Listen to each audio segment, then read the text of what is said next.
Hi everyone, this is Master Itzhak Solsky. I actually enjoy saying that because I just got my title a few days ago on Friday. It's amazing. This is also the first streaming video that I'm going to make. I never did this before. Not exactly streaming because it's not live, but the recording of a match with some commentary, with some analysis. I never did this in my life. It's really a first time. So I'm celebrating here both some conquest, some technological conquest of myself, a traditionally technologically challenged person, and of course the master title. So let's go directly, let's share our screen here, and let's go directly to Backgammon Galaxy, my favorite place to play backgammon online. We are called Hummus there. Let's hope I still remember my password and log in. No, that's not my password. Let's try something else.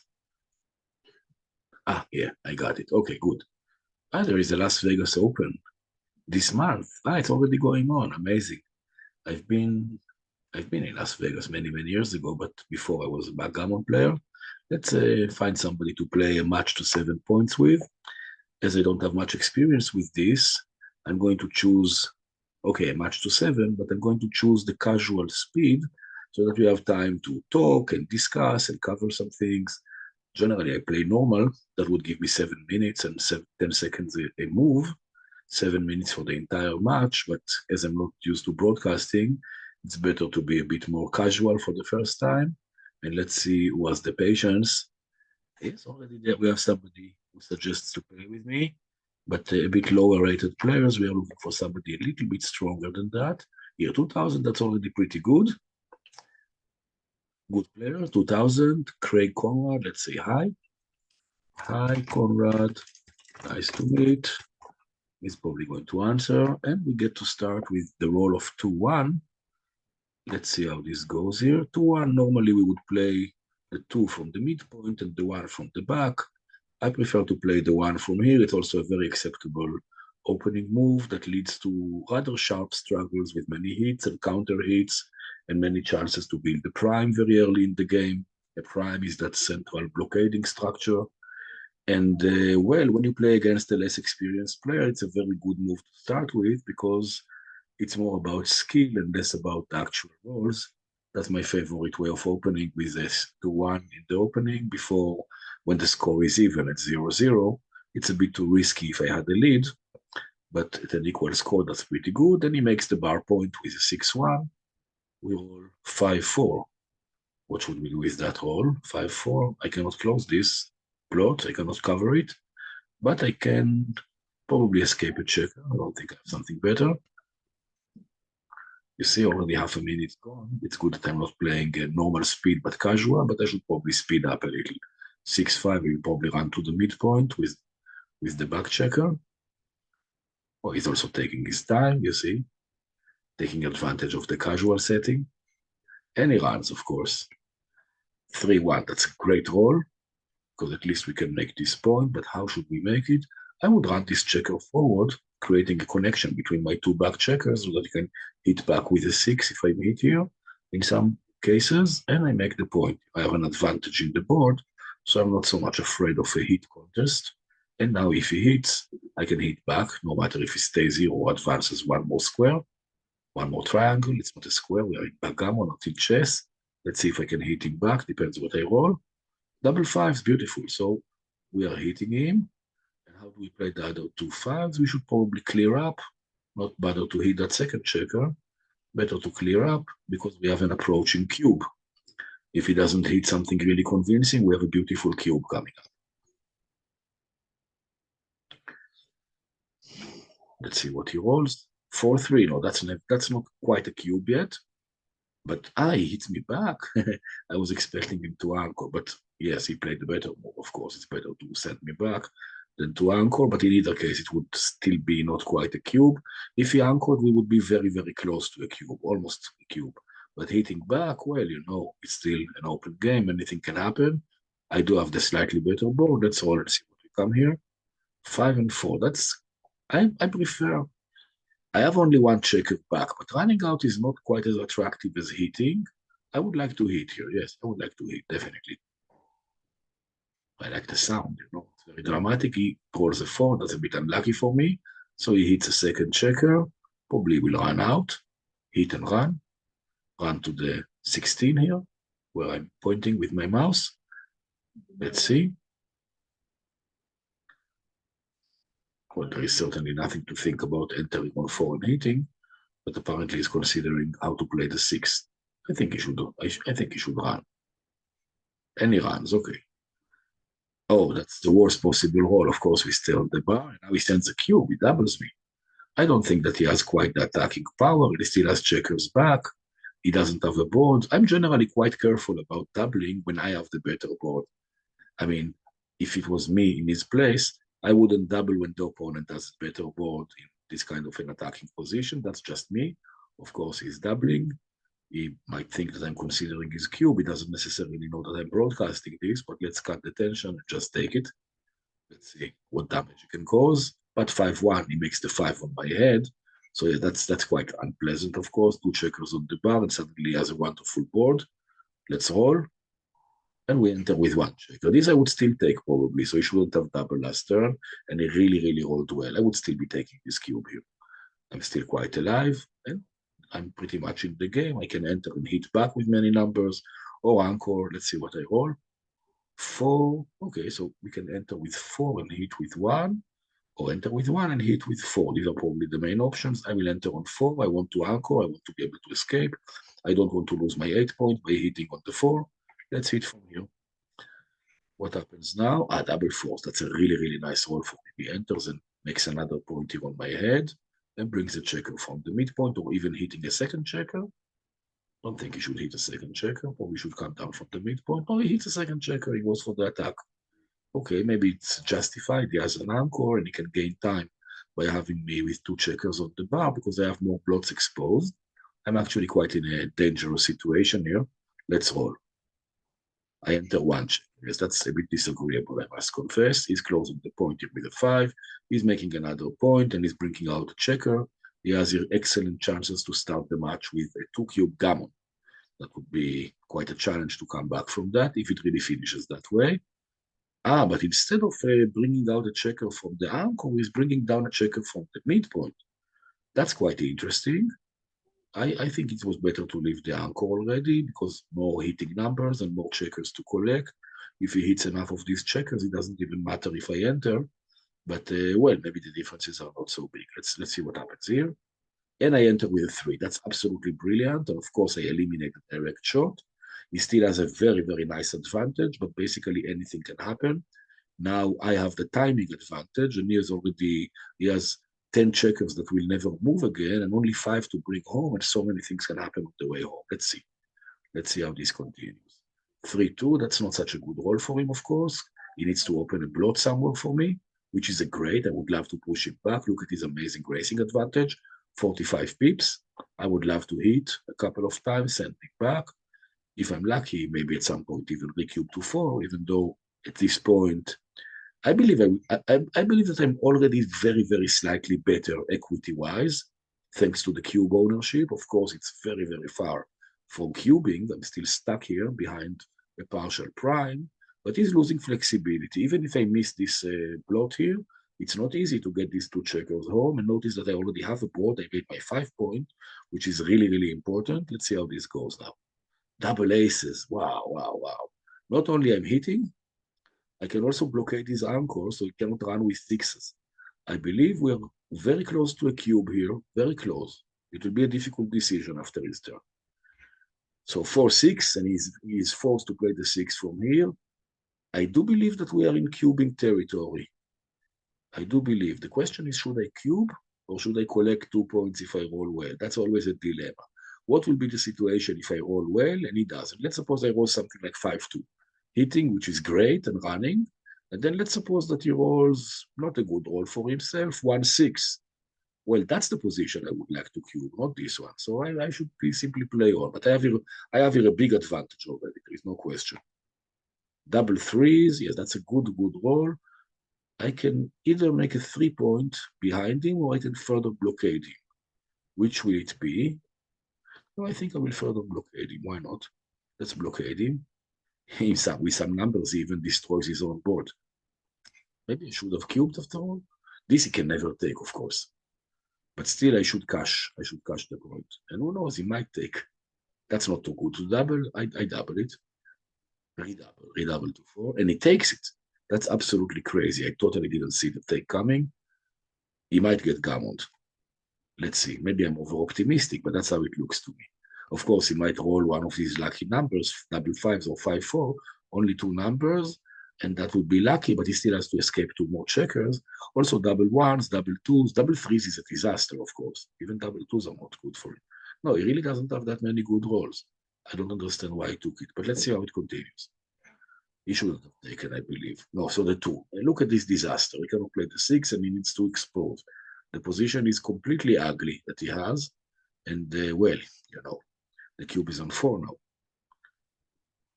I couldn't see the cube because I was hiding it with the zoom camera. And I roll a 3 and I'm hitting him. Oh, there are gammoning chances here. Let's bring a checker up to make maybe some more board points later. I have gammon chances, not very big. He has a very good anchor, but the gammons are definitely on the table. Even a running gammon I can score. I don't have the board for gammon just yet. Look what happened to his board. It's no longer so beautiful anymore. 4-2. I kind of have duplicated numbers. I would put the 4 here just to eliminate some vulnerabilities in the outfield, and let's play the 2 here. His board already is not scary and it has a blot in it. I don't think a gammon is really likely here, but even starting with a 4-0 advantage is brilliant. I don't believe that he took that cube. I might have missed a cube a move earlier. I think it was a rather close decision. We will later see that in the analysis, of course. 3-1. And strangely, he doesn't cover the blot. I was expecting him to play the 1 up here into the anchor, and now we are running into a bit of gammon chances because it's enough that he stays on the bar for a couple of rolls, and suddenly he may be not in, no, a couple of rolls maybe not, but if he gets hit again or stays longer on the bar or enters on the ace and gets hit in a couple of rolls, and maybe I will be hit back and pick up a checker from the back, we might be looking at emerging gammon chances suddenly. This was inaccurate to leave me the blot here. He should have played it up. Let's continue. He's not playing it so well, apparently, and he dances. 6-4. The 4, I definitely want to bring a checker to the hitting zone. 6, I can come here. There is no risk. Also, we can no longer speak of risks in view of his board. Remember how beautiful it was before, but this is called crunching. I successfully primed his anchor, and he simply destroyed his own board and didn't even drop a cube when it was called for. So he should enter with the ace. How should he play the deuce? Probably from here. Should I hit? What do you say? Should I go for a gammon chance? I might even hit. I might even get this checker back. If he rolls 1-5, that's the only roll that still leaves the checker at 1-6, 1-5, 1-6. The checker will still be exposed. I don't want to expose too many checkers, but this is a calculated risk that I will take for the gammon. But he enters in the wrong spot for me. Okay, 6-3. 6-3, we can simply make the point. This will probably not be a gammon, but a pretty sure win. It will be quite drastic if I don't win this. Let's play the remaining moves quickly, without much commentary. It's pretty straightforward, bringing back the checkers home. Bearing off is running home. I believe he's saving the gammon here probably, yeah, more than 90% of the time after this roll. Maybe 85% or 82% before he rolled these beautiful doubles. Doesn't matter even what he plays here.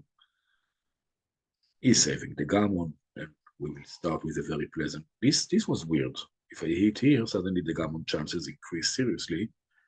And even, I mean, what was he even expecting to obtain here? Even if I hit him, I probably run back in. And even in the condition that he could have hit me back, he doesn't have a board to hold me or anything. So that's really a serious blunder, just giving me more gammon chances for free. And 4-6. 4-6, simply running home, I suppose, with this checker. The checker on the 18, 18-8.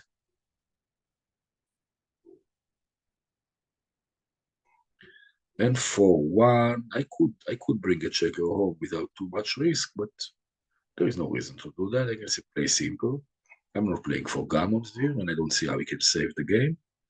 6-5, we should want one of these checkers here, maybe both of them. Already there is pretty much only one result possible. I don't see a gammon happening here, no matter what. Even if he dances a couple of rolls, it's not going to change it. But if he hits me back and I dance, I'm still a favorite, but things can happen. And that's exactly what happens. And I dance. That's a bit unpleasant. But I think that the double comes awfully early. I mean, he has a longer running distance. He has two checkers. I have only one. And I can still hit him and cause some pain. Of course, I take this to 8. This match is decided in one game. This is always not so much about the result in Backgammon Galaxy, but about how well we played. If we play better than our opponent, we are not losing rating points even if we lose the match.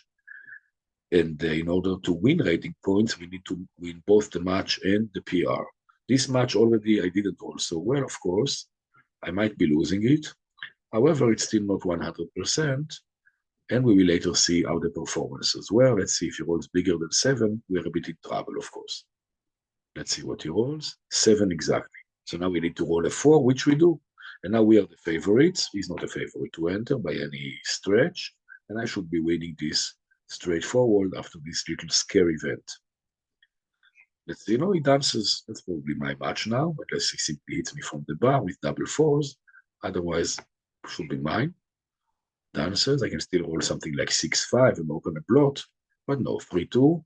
And I'm pairing off first. It should be pretty straightforward. I don't think he should be catching up with me, even though he has this speed board, and I still have checkers on the faraway points, the 5, the 6. I don't think he has more than 20% here, in the best cases. I already, double 3s also with 6 checkers off. No, he's not winning this.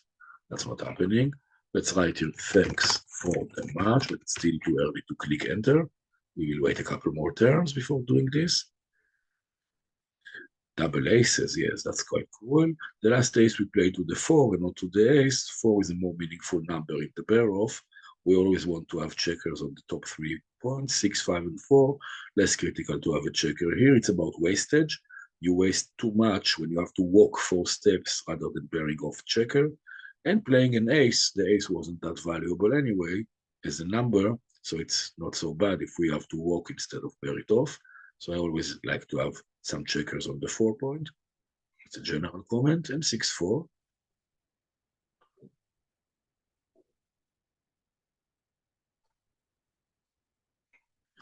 Four, 3. Okay, 4 we bear off. Of course, 3 we play from here. Yes, how many? That's good. 4 checkers at a time. Now he has only 8 remaining. He could still win this. If he rolls another double, he can still win this. He does roll another double. So, yes, a double in the last roll wins it for him. So before I click here, let's write in parentheses, no matter who wins. You see? Let's remove the exclamation mark. Thanks for the match, no matter who wins. 1 time out of 6, he should be winning the match with this roll. 5 times out of 6, of course, it's mine. Let's see what will happen here before we confirm the move. And let's see. No double. I won. Very nice. Let's see. Let's see how the performances went. That was a very short match. I played it in galactic level. I mean, I played it really, really excellent. That was unexpected. Just that it's the first time I even attempt to record a match that I played. I certainly didn't expect to win by a galactic performance.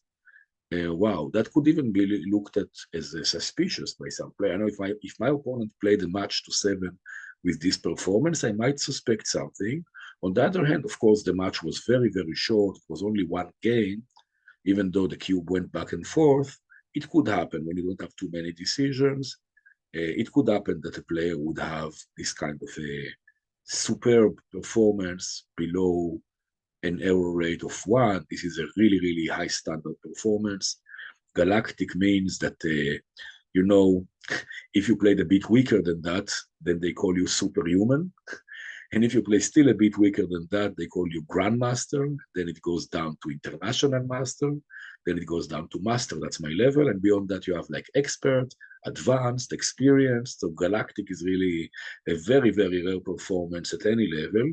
We shouldn't draw too many conclusions from that. Of course, this was a very, very short match with very few decisions. Let's see how many decisions we had here. Not really many. We had maybe, I don't know, maybe 35 or 40 decisions, give or take.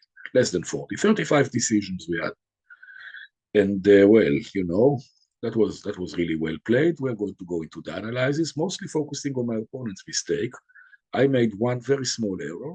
My opponent made 3 blunders in checker play, and 3 errors in checker play, and 1 cube blunder and 1 cube error.